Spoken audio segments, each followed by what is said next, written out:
Hey everyone, it's Mary Ann Pizzatola from the New York City Organization of Public Service Retirees with a message.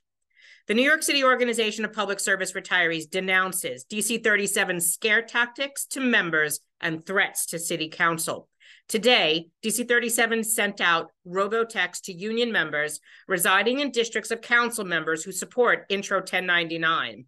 That protects a retired person by requiring the city provide a Medigap plan like they had for the last 60 years.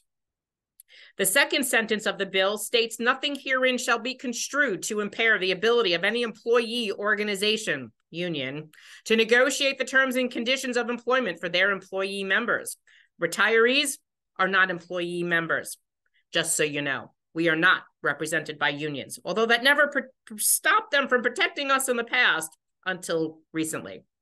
The text message states that the council members' support of Intro 1099 is threatening DC37's ability to keep your healthcare premium free. Call them and ask why.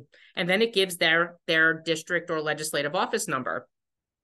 This is yet another dirty scare tactic to circumvent the law and intimidate the council like they've done in the past.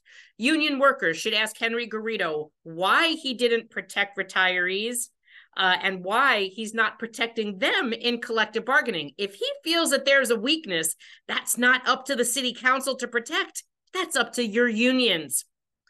Henry has one tool that he is granted by law, and that tool is collective bargaining. He can negotiate for the active worker. Herbert Haber, the former OLR director, once said of DC37 director Victor Gottbaum, Vic will cut your heart out if he feels you are hurting his members. Henry, unlike Victor, served retirees to Renee Campion on a silver platter and passed her the Grey Poupon. The city council has always protected retirees, including DC37 retirees, many of whom are low income. Workers should ask Henry why an intro that protects your access to federal Medicare by requiring the city to offer a Medigap plan threatens the active worker. You want the truth? Because he swapped the value of health plans for senior citizens and the disabled for active workers, and had active workers ratify that contract without telling the union members the truth. And we said this to you that this was going to happen, and we weren't kidding. It is reprehensible that retired labor, many of whom were union members, had to sue the city to stop a scheme supported by the Municipal Labor Committee led by Henry Garrido, DC37, Michael Mulgrew, the United Federation of Teachers, and Harry Nispoli, Sanitation Union and MLC Chair.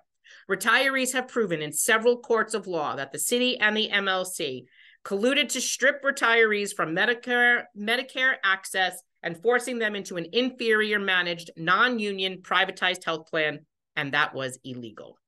And yet, they repeatedly went around the law to try yet another way, and they're still doing this with this current scheme of thuggery. This is not how labor treats labor. We built these unions. We built this city. Active workers, this is your future. You need to get involved to protect retiree healthcare, because if they sold us off, you will be next. Protect us, because this is your future. And stop listening to Henry Garrido. You should actually understand why you're calling an elected official, asking them not to do something. Because if you don't understand what 1099 is and what it does and why it's needed, you should hang up the phone. Henry Garrido, you should step aside. You don't deserve to be a labor leader of the largest union in the city of New York. You, sir, are a disappointment.